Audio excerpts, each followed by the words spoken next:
Ito yung unang na kultura ng Sipocoteño na napakasimple na pinahanap talaga namin yung puno ng tila.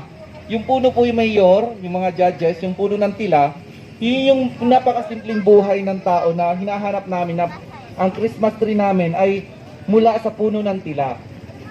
Yun po yung puno ng tila na hinahanap na ngayon at very rare na po ngayon na mahanap sa mga kagubatan ng Sipocot. So nasa may left side po yan, yung po yung magmayaman naman, may kaya sa buhay o wala, tila ang ginagamit. At ngayon po, ito naman po yung simbahan, simbolo po ng simbahan, St. John the Baptist. Ang Sipocoteño po, mayroon po silang mga wishes o mga gustong idulog sa Panginoon na pinupuno po nila at sinisimula ng December 16 yung simbang gabi para po tinatapos nila ng 16 days. Kung may mga wishes po sila, ito po yung St. John the Baptist, simbahan. And of course po yung Advento, Advent treat sa loob po yan ng Christmas tree. Yung mga judges po sa loob ng Christmas tree, may Advent treat po diyan. May 4 na kandila po yan. Nagre-represent po yan ng 3 Sunday.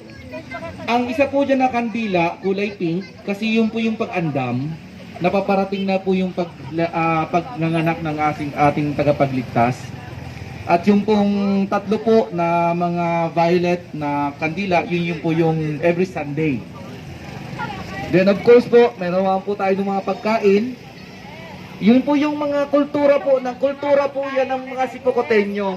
Na kapag Pasko po, nag-uuwian po yung mga pamilya nila, buo yung pamilya nila, may hapagkainan po sila na nagkakain po sila as a pamilya, nagbibigayan po sila, pati yung mga gift.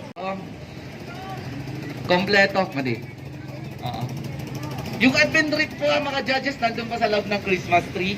Kompleto po. Okay, sounds. Nasaan yung sounds itong pang Christmas?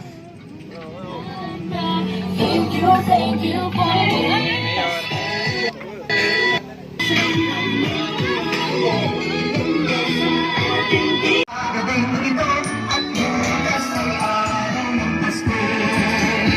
kay sigla ng gabi, lahat ay kay saya.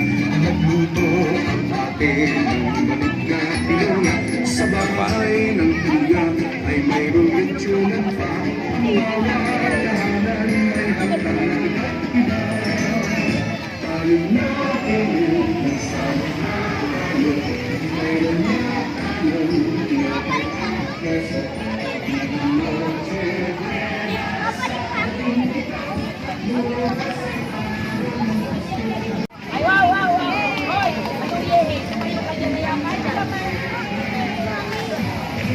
Nag-i-snack pa man duman ng mga judge. Sa impig, nag-i-snack si mga judge. Kaya na duman.